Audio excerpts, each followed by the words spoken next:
friends, welcome in this video lecture series.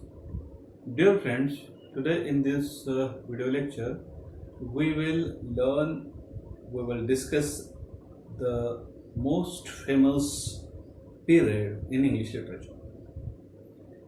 It is Romanticism or Romantic Revival. But in order to understand Romantic Revival in English literature, we must know the background of it. We must know what happened earlier, particularly in literature, in before the Romantic age. Dear friends, the contribution of the transitional poet is very important in order to keep the seeds wet and fertile in the land. Dear friends, 18th century is usually known as the century of prose, the age in which neoclassicism was held supreme and in which all romantic tendencies lay underlying and dormant, if not extinct. It is a period of transition. In the age, old values of classicism were not dead at all, yet the romanticism is yet to born. In this century, especially the later part of the century, we can see numerous cracks in neoclassical edifice through which one can see the multicolor light of Romanticism.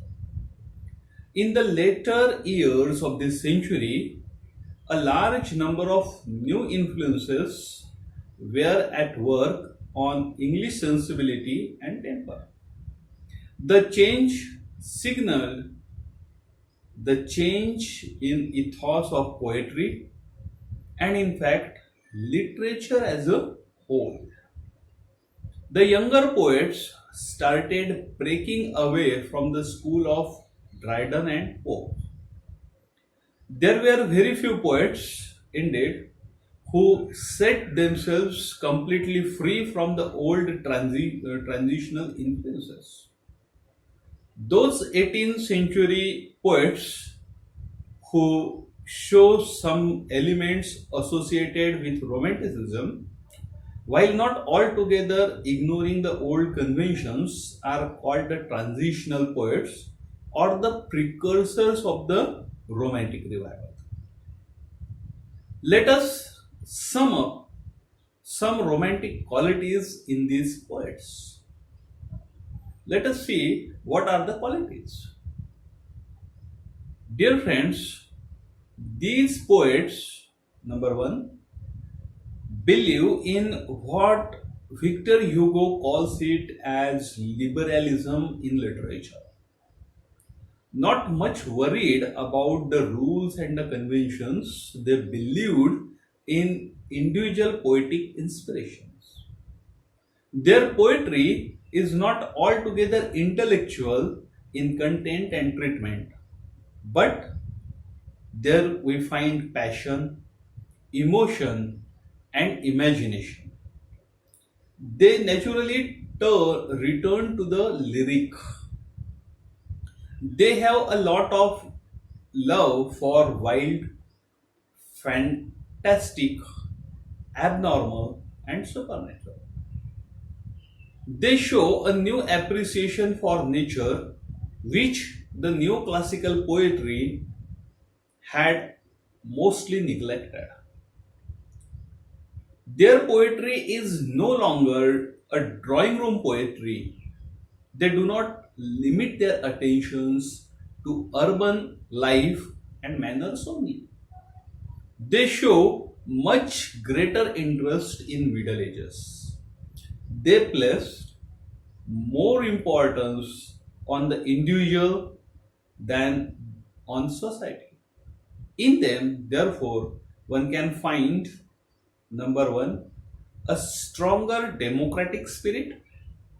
Number two, greater concern for the oppressed and the poor people. Number three, greater emphasis on individualism in individualism. Their poetry is much more subjective. Lastly, there is a stronger reaction against the heroic couplet as the only eligible verse unit. They make experiment with new measures and stanza forms. It is said that every hero ends as a bow. The same is the case with the heroic couplet. It is interesting to note that the transitional poets are not altogether free from the influence of Pope and Dryden. That is why they are not full fledged romantics but only transitional poets. Nevertheless, their works prove that the 18th century was the age of reason, but the channels of romanticism were never dried up. Dear friends, the romantic age, that is the period from 1789 to 1832, is the period of revolutionary social change which had transformed the entire economy, social structure of the England. The romantic movement cannot be given a precise date. It developed slowly and slowly till it came to be full bloomed in the year of 1798. In this year, Wordsworth and Coleridge has published their famous book, that is Lyrical Ballad. It is the manifesto of Romanticism. Like many other literary movements, it developed in reaction to a dominant style of the preceding period, that is the age of Pope and Dryden. Dear friends, let us try to define Romanticism. The term Romanticism has variously defined by various critics. Walter Peter calls it as addition of strangeness to beauty. It is also called as Renaissance of wonder. Goethe, the German critic and poet, contrasts Romanticism and Classicism and defines Romanticism as a disease and Classicism as a health. There are so many definitions of Romanticism. In this period, we find the development of imaginative sensibility. Dear friend, the term romantic revival indicates a return to literature of those romantic qualities which had characterized of the Elizabethan literature. The Renaissance is the first romantic period in English literature. The supreme romantic movement in English literature was Renaissance. It had brought about the transformation not only in English but also European life. It was followed by Classicism or Neoclassicism. Then came Romantic Revival. A new phrase was given to art and literature. The poetry of age witnessed a complete break from traditions and the uses of the pseudo classicists of the former age. Besides, French Revolution also influenced the movement. Liberty, equality, and fraternity were the key words of those days. Moreover, Rousseau established the cult of individualism and championed the freedom of human spirit.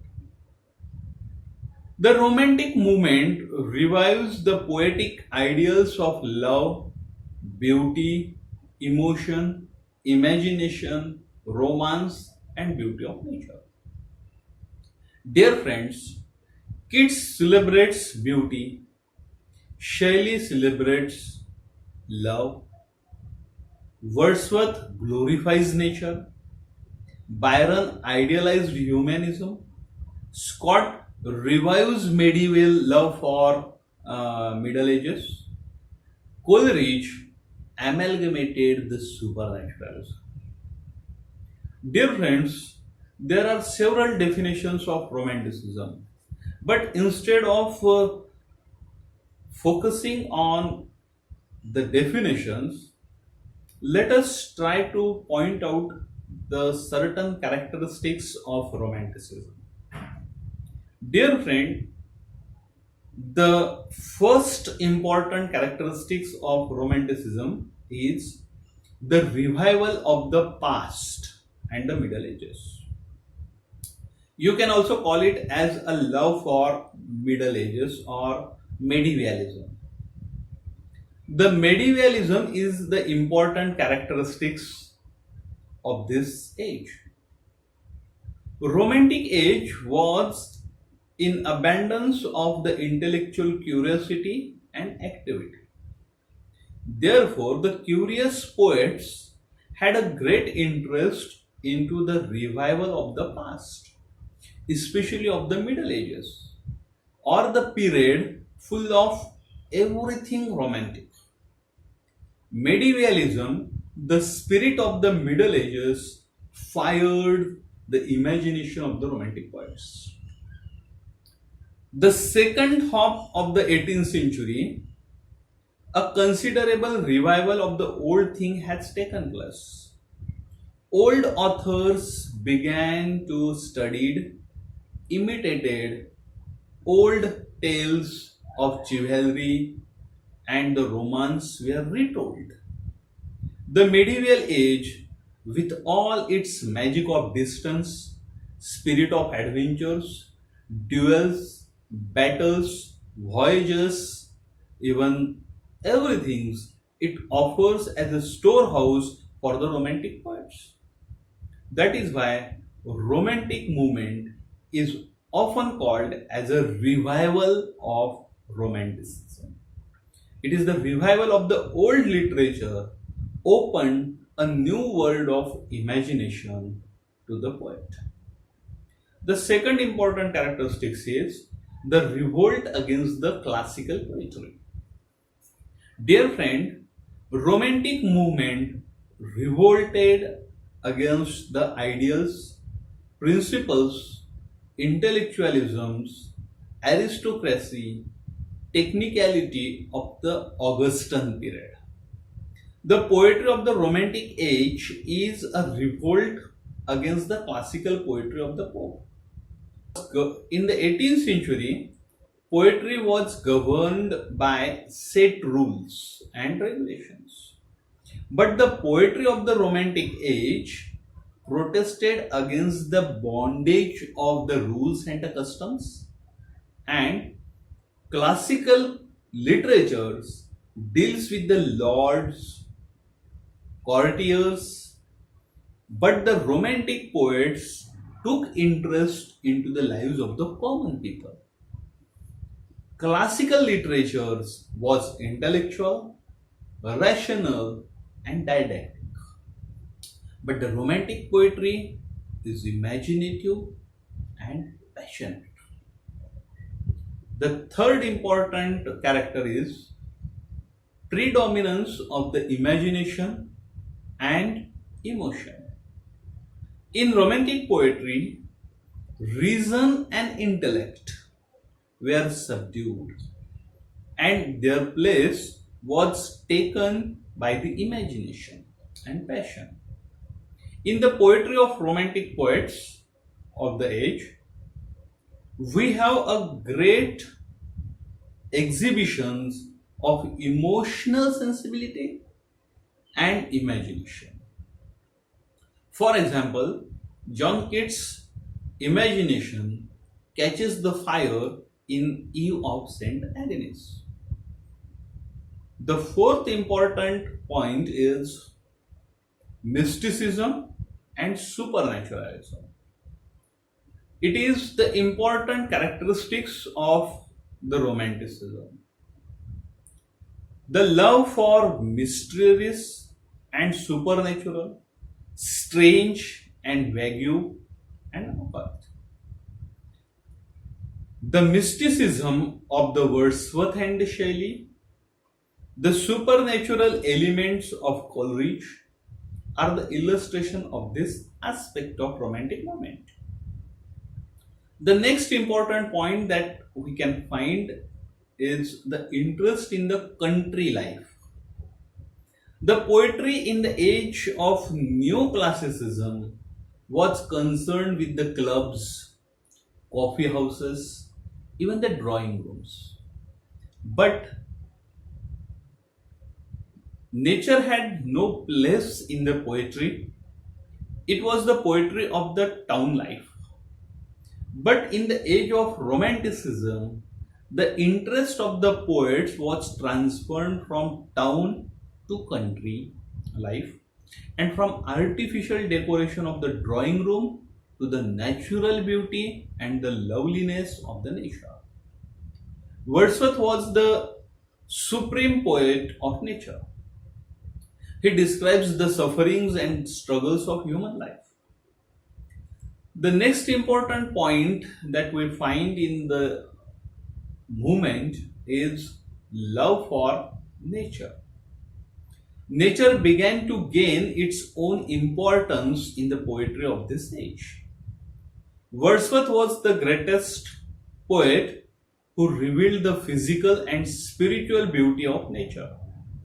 Wordsworth found peace in nature, and that is why in his poem Daffodils, Wordsworth says, "And find joys in nature, a poet could not but be gay. In such a jocund company, I gazed and gazed, but little thought what wealth they showed to me I had brought." Next important point is subjectivity and individualism.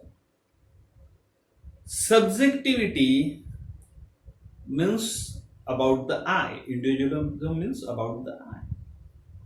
Dear friends, the neoclassical poetry is totally objective. It is about the society. It is not about the poet itself. But the romantic poetry is purely subjective. It is about the poet. In romantic poetry, poet describes what he feels.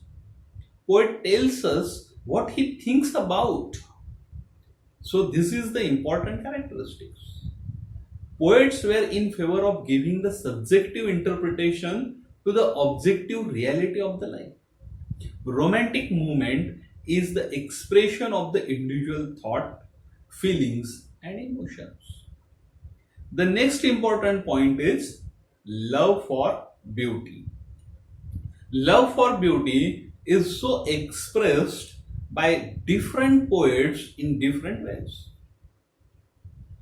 The beauty of nature in both aspects, in its wild and soft, finds perfect expression in all romantic poetry. However, beauty becomes a reflection. The views of John Keats are remarkable here. For Keats, beauty is truth and truth is beauty. All that we know on the earth and all that he needed to know. Or he expresses a thing of beauty is a joy for ever. The next important point is the love of liberty and freedom. In Romantic poetry, there was an emphasis on liberty, freedom, and of individualism. Romantic poets are rebelled against the tyranny and brutality exercised by the neoclassicists. In Romantic poetry, we note or we can find a wave of liberty and freedom. Freedom is in the air of all Romantic poets. They breathe well and freely. Byron and Shelley are the champions of liberty and the revolutionary idealism. The next important point is lyricism. Lyricism is the important and the key point. All Romantic poets are the great lyrical poets. Shelley was the most lyrical of the age. His lyrics were famous functions for the spontaneity and simplicity. Almost all Romantic poets, they are lyrical. In the age, lyric is the only form that we can find flourished well. We can't say it because even the John Keats, he has written so many odes. In Ode to the West Wind, Shelley expressed himself, "Oh, lift me as a wave, as a leaf, as a cloud. I fall upon the thorns of life. I bleed." So, this is what the lyricism that we find in the age. The next important element that we find in Romantic movement is the simple diction and the natural style. In Romantic poetry, we find simple diction and natural style. All Romantic poets express their thoughts, their emotions in a very natural diction and a very spontaneous way. Perhaps you know the definition of William Wordsworth, that is, poetry is the spontaneous overflow of powerful emotions. Romantic writing is characterized by a highly imaginative and subjective approach. Emotional intensity, freedom of thought, and expression of the idealism of the nature and dreamlike or visionary quality, all these are the characteristics of Romantic writing. Dear friends, now let us try to point out the major Romantic poets in English literature. There are two generations of Romantic poets. The first generation of Romantic poets is called as a lake poet because they were attached to the Lake District in England. In one way or the other, they are William Wordsworth, S.T. Coleridge, Robert Southey, Charles Lamb, Thomas De Quincey, while the second generation poets are Lord Byron, P.B. Shelley, and John Keats. Dear friends, though the Romantic age and literature stops with the accession of the Queen Victoria to the throne of England in 1837, yet the spirit is still relevant in the present day literary production. Dear friend, this is what my views about the Romantic revivals or Romantic age or Romanticism in English literature. Dear friends, keep watching my videos on YouTube channel. Please subscribe me and share my videos to maximum of your friends, my channel. Thank you. Thanks a lot.